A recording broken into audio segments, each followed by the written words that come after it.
Okay,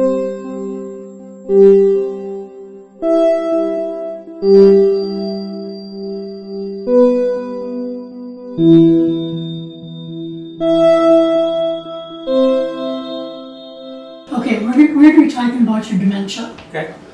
Well, And since I've got dementia, I won't have too much information for you. that is correct. Right? As much as you can remember. Yeah. Okay, See there? okay, Have fun. okay. So meet you in the porch. Porch? Oh, yeah. Love you. This person, my treasure and my joy, right? That's what I've heard. He is so easy to love, right? Yeah. Yep, I love taking care of you. He has taken, we're very blessed. He's taken very good care of us. He's worked very hard. He was married to a lady named Karen. for a long time, and then she was a lifelong diabetic, so she died unfortunately at a young age. And then after 7 years, then he called me, and I moved right in like That's 2 right. weeks. I was so bad. I was so bad. I've known her since forever. We were almost born at the same day. So, yeah, I've known her for a long time. she's tolerated me for a long time too. It was easy. He's an easy guy to love. Why don't you tell him about your life? My life? Mm-hmm, sure. I was born. That was good. What do you want to tell you? What's going on? Let's see. We lived in Waukesha, I think. We lived in Milwaukee for a while, you know? Initially. And then do you remember where your parents built? Remember where you grew up? Yeah, Jesse. He worked in several different places just to better himself. Continued to take classes. Mm-hmm. Became a computer guru. Self-taught. Yeah. You were? Yeah. Yep. Well, you're smart. But worked for Quad Graphics for a really long time. Mm-hmm. Did a lot of traveling because of his job. Yep. Spent 9 months in Germany. And then you came back. That was way back in my lot younger years. Well, could have been last year. And we've got a blessed life. His Karen died when she was 47. But she'd been a lifelong diabetic, unfortunately. So she'd been in suicides, everything else, extremely devoted to her, and was an excellent caregiver. You were? Yeah. Yep. And then we reconnected, and you made my life lighter and better. You That's know, good. so. Yeah. Yeah. So, and the great thing about our relationship is as long as we've known each other, because I told you we've known each other since the cradle roll. I mind telling that because nowadays kids wouldn't even think anything of it, but our spouses had been deceased 7 years, and the first couple of times he called, I didn't answer, because, I had changed quite a bit. I had, here was this, I felt I was not worthy. Here was this extremely accomplished person, and I didn't really feel like a failure, but, I was a single mom for a long time and chose not to date, never dated. I just, and then he called, and then all of a sudden all those feelings came back of like, this is my old sweater, these are my old slippers, it's that, there was like this peace, that came over me. And so finally I said, all right. So I went to the home show, went to the machine shed, and then, he's a master cook, okay? He can cook a mean potato. Oh. Yeah. But his salad is this, right? You remember how you used to make salad? You used to take a head of lettuce, and then what'd you do with it?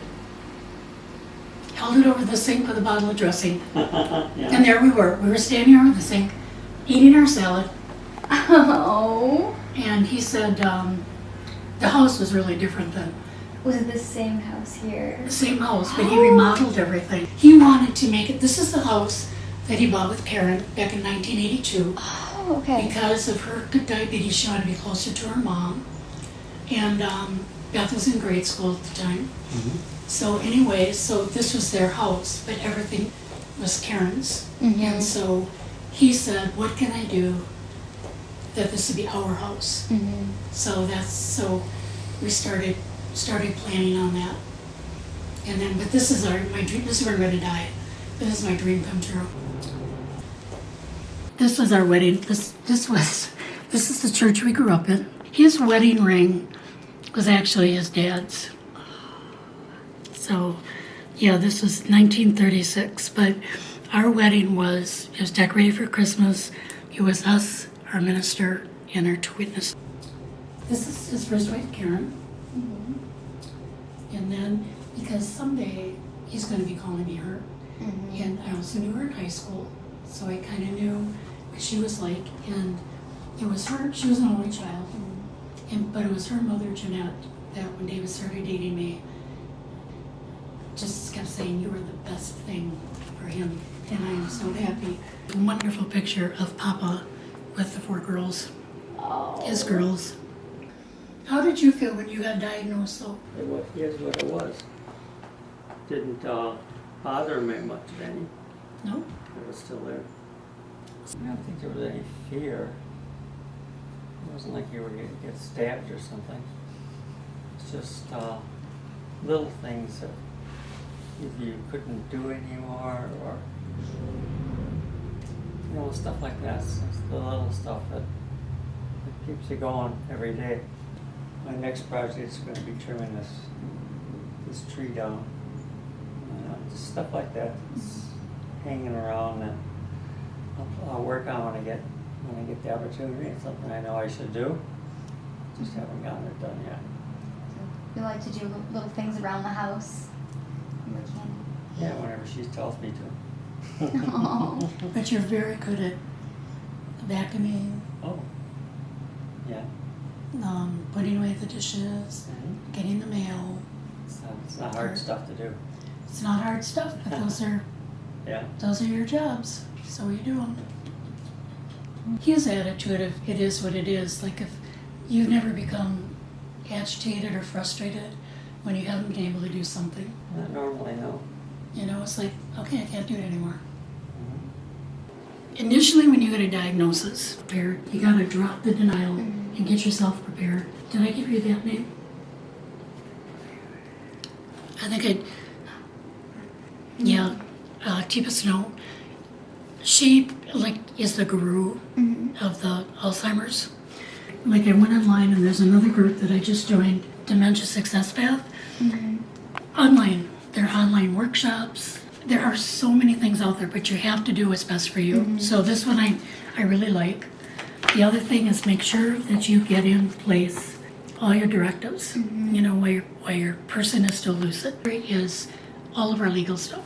You know, copies of credit card, bills, what we have, direct deposit or, direct withdrawal. And so that when my kids come, they all know to look for that book, you know. And then, like I said, anything to do with the house. When was the furnace installed? When was the house? Because 4 years ago, when we came back from the trip and decided we couldn't.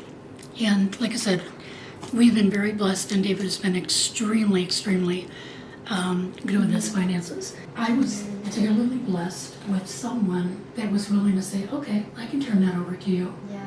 And that's what's, I think that's what's made our journey so different. The one book, I think I told you, My True Readings, and that's the other one. It was written by a man in his journey, of denial, but so when you get diagnosed, create your support system right away, and don't forget to ask for help. So Patrick wears an air tag. Yeah, put your nose down. You're fine. He wears an air tag so that we always know where Papa is. Okay.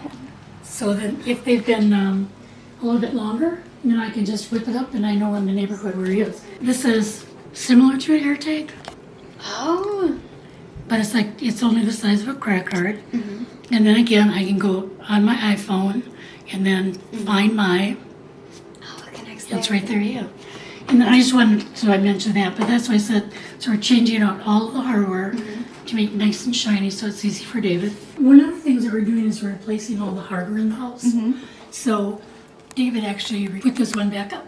The reason that we're doing this is because these are so dark that it's going to be easier for him if we have shiny, that he can recognize the door. I just recently had the entire house repainted on the inside to this lighter color. This room I had is like a real dark burgundy rust, but I decided I needed to kind of make a guide for him to know where the bathroom was. So trying to make the contrast, the lighter floor in a darker. This is the main bathroom, but so he doesn't really use it. This used to be full of pictures, and again, the stimulus. On this one, the first thing I did when you woke up, it was all of our wedding pictures.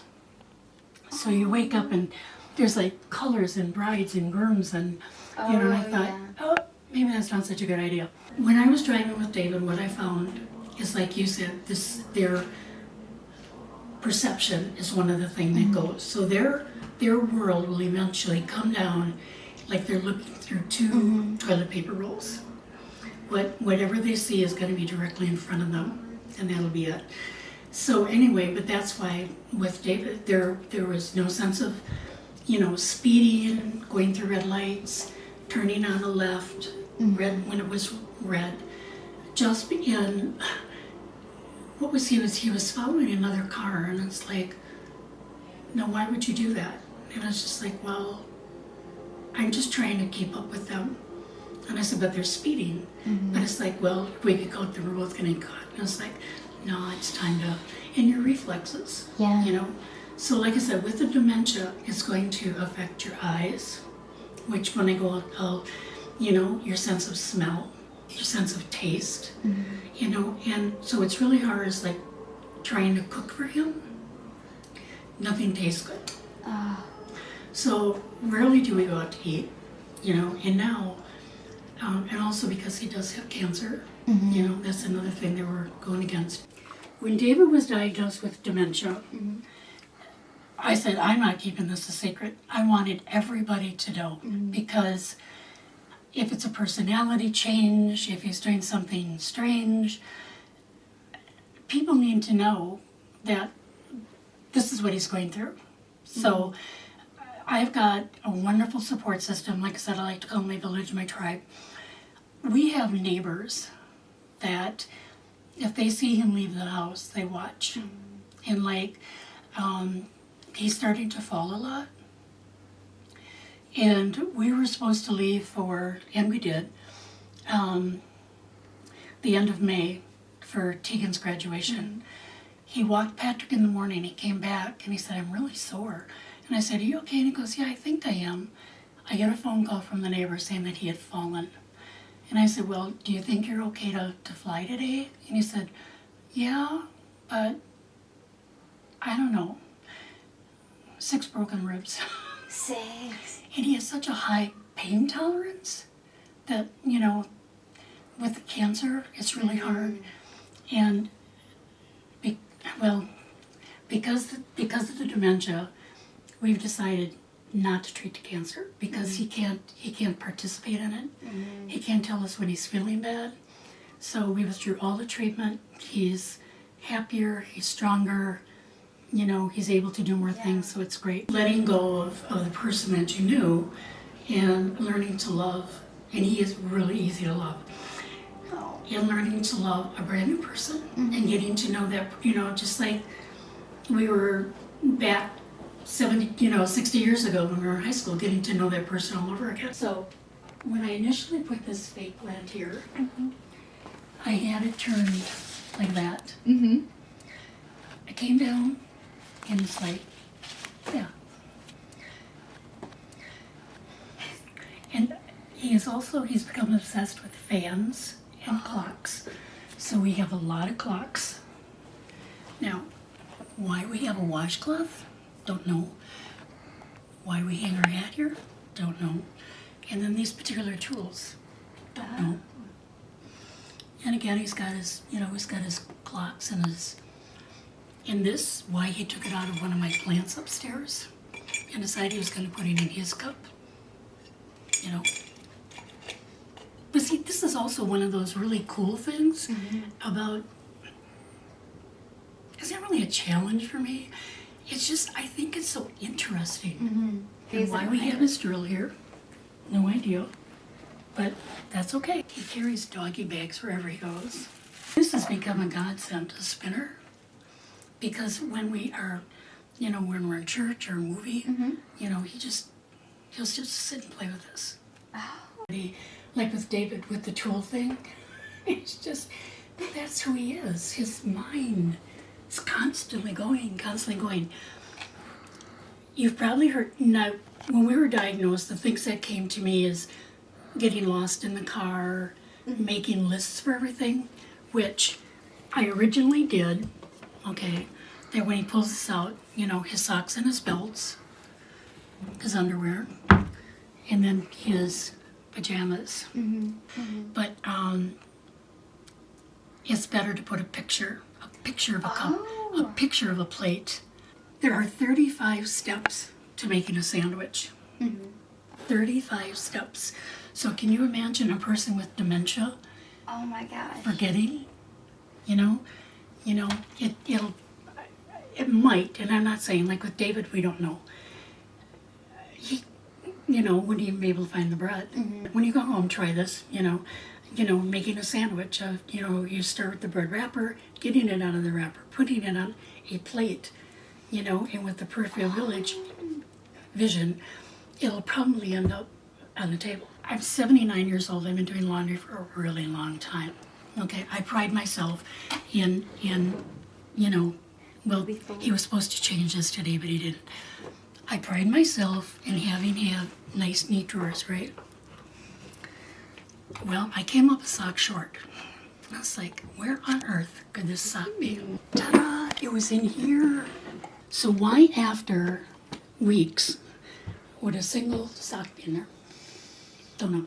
But so what I would do, because he's wearing these full time now, I would, for him and his underwear, I would lay it out here for him with clean shirt, clean pants. So then he would say, oh, I guess I'm supposed to put these on. But that doesn't work anymore. So then what I started doing is I said, okay, your pajamas are over here.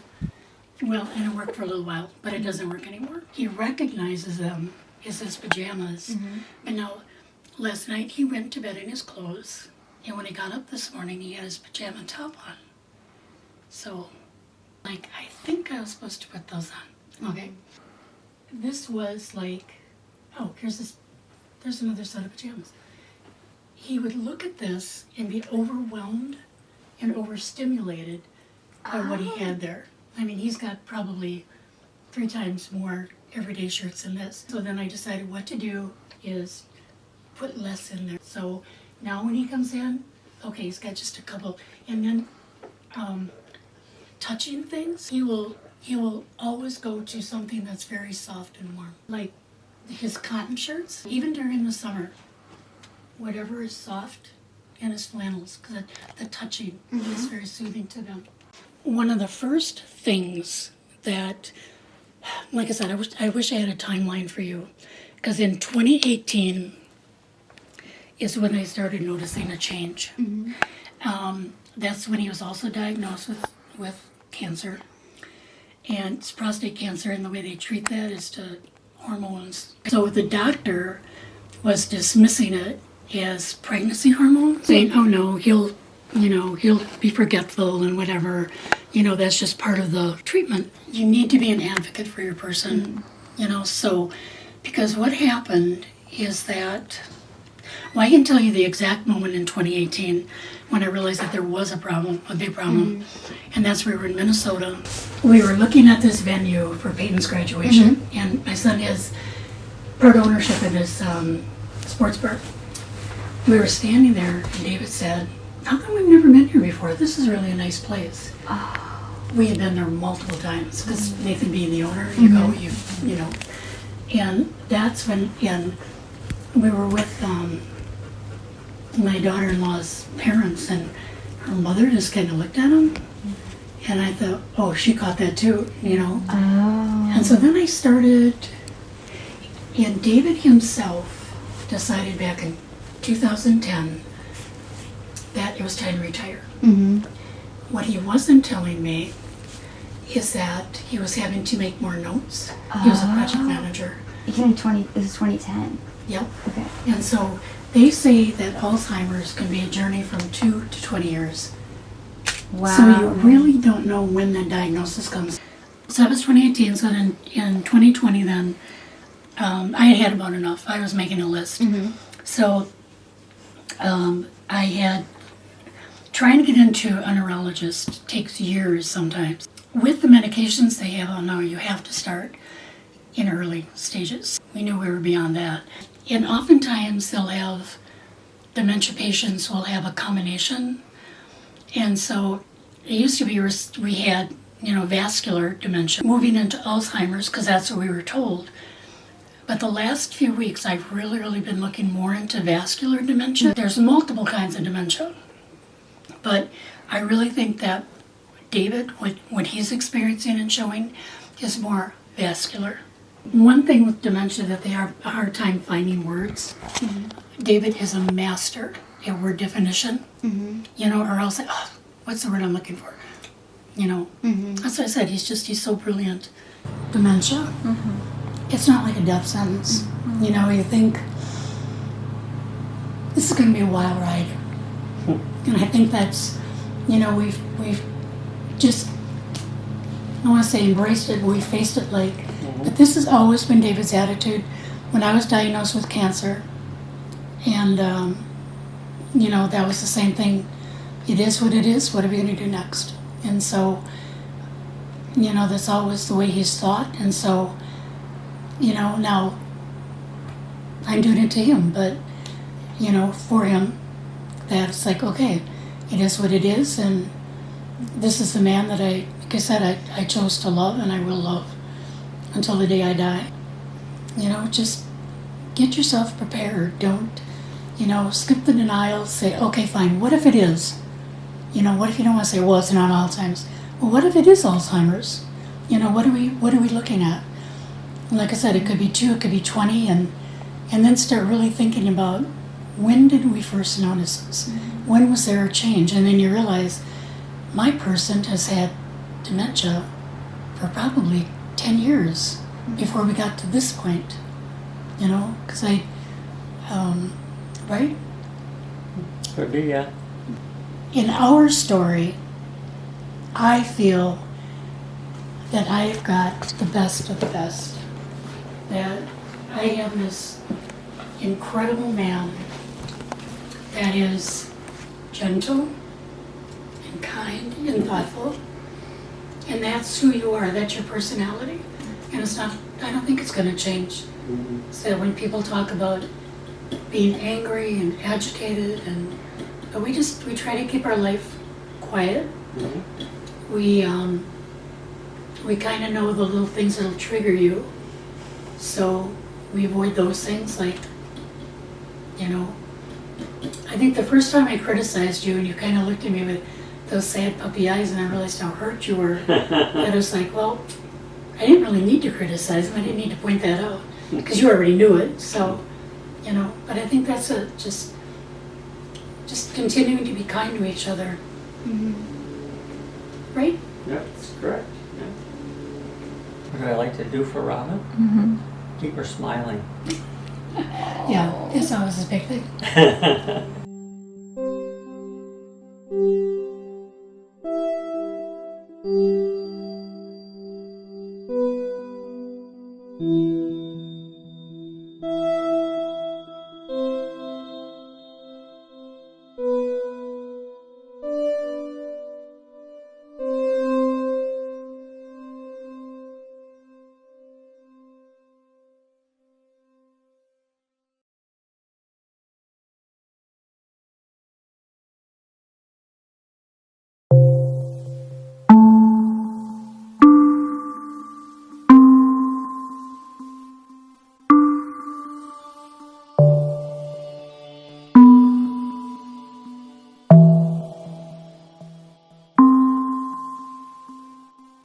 So you want to hear a little bit about me? Well, I was a therapist for many years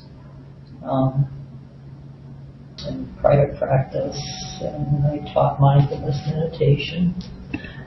I started having issues, I noticed, mostly at work. And at first I could kind of just blow it off to being stressed out kind of thing, making excuses for what I was noticing. And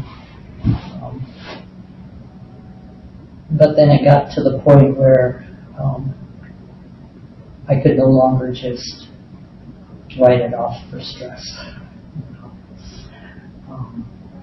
At the time, I was working at Rogers, and I was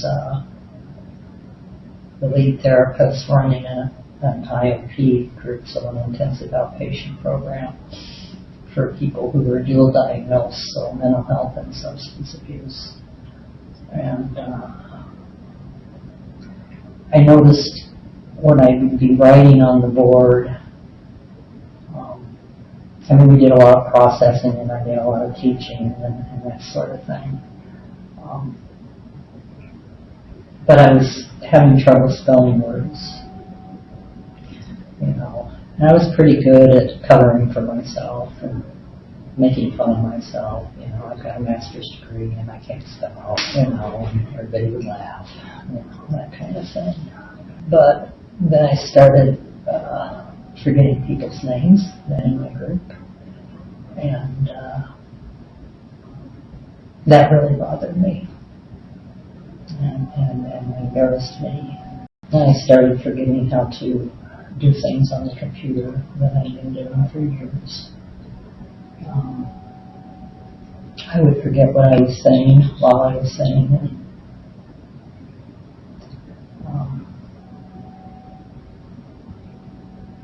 I started forgetting who was supposed to be in my group. And I had all kinds of tricks. I took dubious notes and make excuses. And it just got to the point where I was feeling so anxious about going to work and feeling ashamed, thinking that the people I was working with deserved better than me. And so I went to my primary doctor and told her what was going on, and she did a little mini memory test with me, and I apparently failed that because she sent me to the memory clinic. And so the memory clinic experience I had was not good. It was pretty horrible. My partner, I'm a wife. I'm a mother of 2 grown children, and we have 2 mini wiener dogs. And I enjoyed my life, and I was proud of who I'd become and what I was doing, and I felt honored to be able to work with people and help people and that sort of thing. But I went to this memory clinic and at the UW hospital, and it was a horrible experience. The people who worked with me there, the neurologist was very cold. The neuropsychologist who did my testing she seemed bored, and she got angry with me because I couldn't follow her instructions. And at the end of it all, they told me that I had young onset dementia. I was 62. And they basically said, we don't know what's causing it, so they were going to do a whole bunch more tests. That sort of thing, and told me there's not a whole lot we can do for you, so you need to go home and get your affairs in order. The neurologist actually said to me during all this, I can usually tell just by looking at somebody if they have dementia. And my old self would have been quick with that, and I thought about it 3 days later, well, I should have come back and said, well, I can tell by just listening to a neurologist whether they suck or not. My wife, Sue, she said, we'll never go back there again, and we haven't. So I went home and I sat in my chair for like 6 months and cried off and on and didn't know what to do. Just like that, I went from having my dream life to be a statistic and just being dismissed. But anyway, my wife Sue, she found an online support group for people with dementia. And I had all kinds of thoughts about that. I didn't know what to expect from that. But it was on Zoom because this was during COVID. I got diagnosed at the beginning of COVID.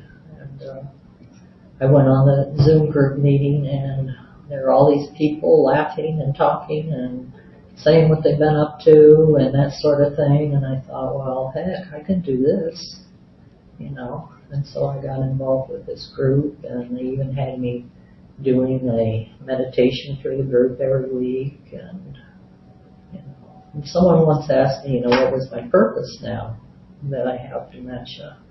And I had to think about what my purpose was before, and basically it came down to very simple stuff, my family, my kids, my wife, and my job, my dogs, and I got to thinking, my purpose is still those things. It's just that I can't do them. I still care about all of those things. They're what's most important to me. Except my job now has changed, and that's taken some time, and now I'll go speak wherever somebody asks me to.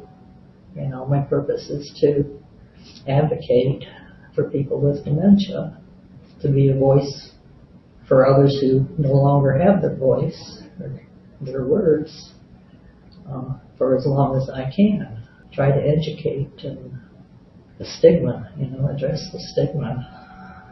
That we're people and we still have purpose, and there's still life to live after being diagnosed. A lot of people aren't diagnosed until the late stages. There's an early, middle, and late stages, right? Not everybody's diagnosed in the middle and late stages. So if you're a young onset or in the early or middle stages, you still have life to live, and you can still have joy and purpose and contribute. It's just in a different way. We just need more support. I used to be scared to death to talk in front of people. I wouldn't do it for the most part. But ever since this diagnosis, a lot of that fear is gone. It's kind of like, I joke around and say that people don't expect much from somebody who has dementia. And if we can put a sentence together, they think we're wonderful, and a lot of people feel that way, So if I make a mistake, I feel like I got a pass. And usually you have some allies there who take over for you if you get lost or something. Yeah, like Bonnie Atkinson, she arranges a lot of the talks that I do, and she goes with me and sits next to me, and she knows me and I know her. And so if I forget to say something she thinks would be important for them, she'd say, "Could you say a little bit about this, Sherry?" And then I'm like, "Oh yeah. So she's my bub. Your backup brain. My backup brain. Good, you remembered. Yeah. I wondered if I told you that. Yeah, She's my other bub. Remind me to take my pill at 11:27 a.m. Okay, I'll create a reminder at 11:27 a.m. That's totally our life. Tell me what to do all the way. She does. And sometimes I get sick of hearing her and I tell her to shut the up. I get mad at her. I've always had a strong bias toward independence, like be as independent as you can. So if I don't want to remind you to take your pills every day, if there's a way for you to be reminded, or whatever. So even like your food, like you have a set bunch of stuff that you eat that is completely like you prepare it. Yeah, I and don't it's have to safe. cook it. It's safe and it's nutritious enough, and and simple, and not going to burn the house down. We like to go camping like in spring and in the fall, around here anyway. Well, we've got it easy now. We have a little RV type thing. Ah, Glamping. Back when we were backpacking, we said, that's not camping. We were so judgmental. Like I put sticky notes in the camper. There's one that would be like right up by my head where the bed is. So it's the first thing I see when I wake up, and it says, "You're camping with Sue and the dogs. You're fine." In case I don't know where I am, because everything looks different. Where are we going? They wanted to know where we're going. Boulder Junction.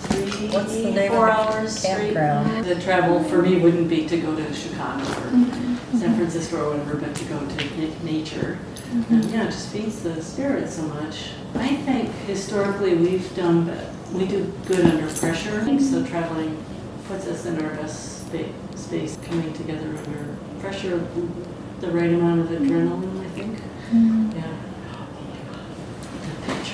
Speaking of adrenaline. Oh, I always think of our trips as But somewhere we have a real picture of this, I don't know where. Like you're not allowed to go hiking there unless there's 4 of you because you needed that many people to like scare off the bears.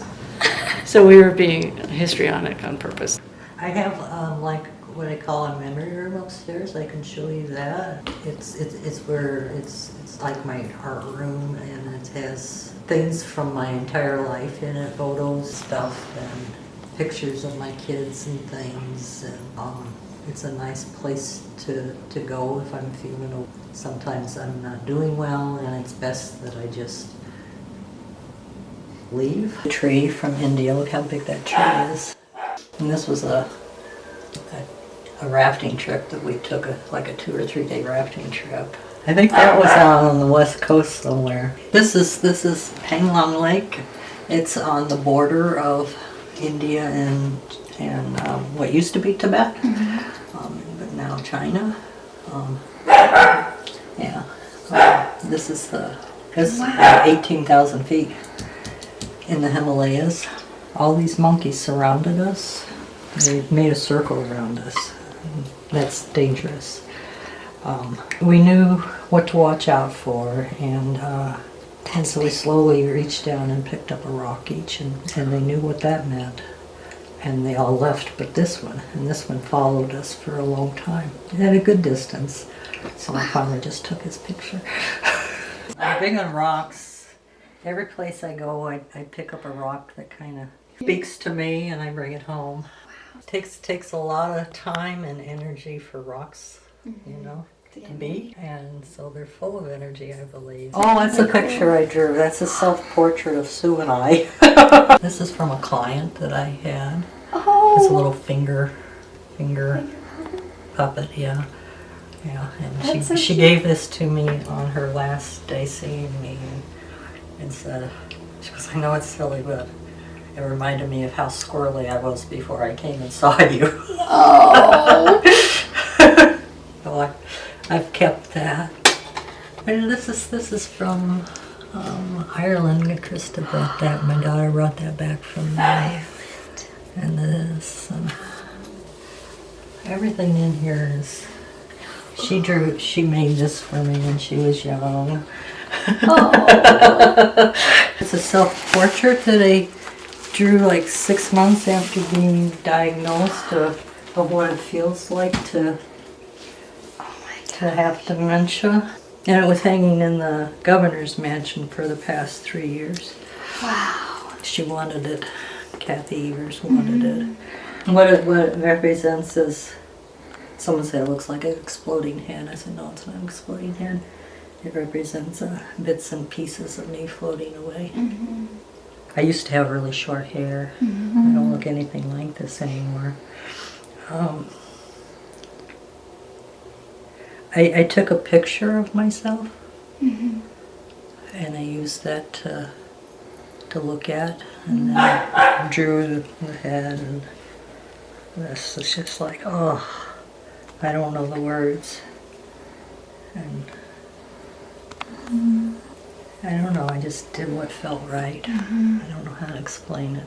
I didn't know what I was doing. It took a long time because I could only do little bits at a time, and I'd get overwhelmed and have to stop. This is ink. This was more actually about Sue and my kids, and loss and grief. Not just that I feel, but it just guts me, hurts my heart that they have to watch me go through this, you know. They're losing just as much. That's what this was about. It's just sometimes, some days I can literally just feel like I'm just losing things are just falling out of me.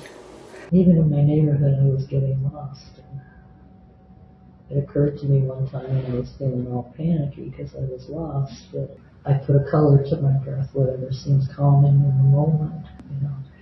And I follow it with my mind's eye in and all the way down to my feet, up and down and up.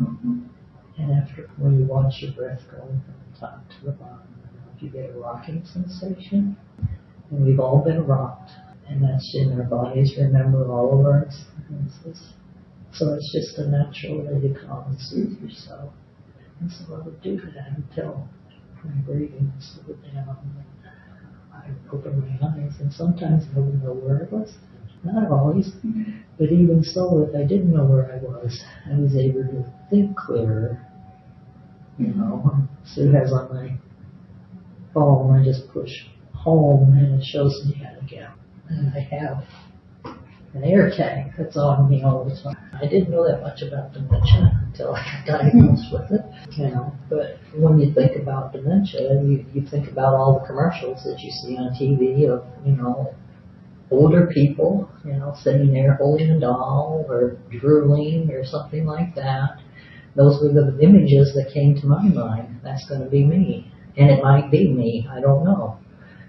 Everybody is different. Everybody's experience is different. But that's not me now, you know. And like I was saying, we can still contribute. We can still help educate and do things. And a lot of people that I know, and I know people from all over the world through Zoom meetings that I attend, and Facebook pages and things like that. And we try to focus on what we can do instead of what we can't do. Because if you think about all the things you can no longer do, it just sucks you down and takes all the hope away. But if I wake up in the morning with the intention of seeking out little joys throughout the day, my day goes a lot better.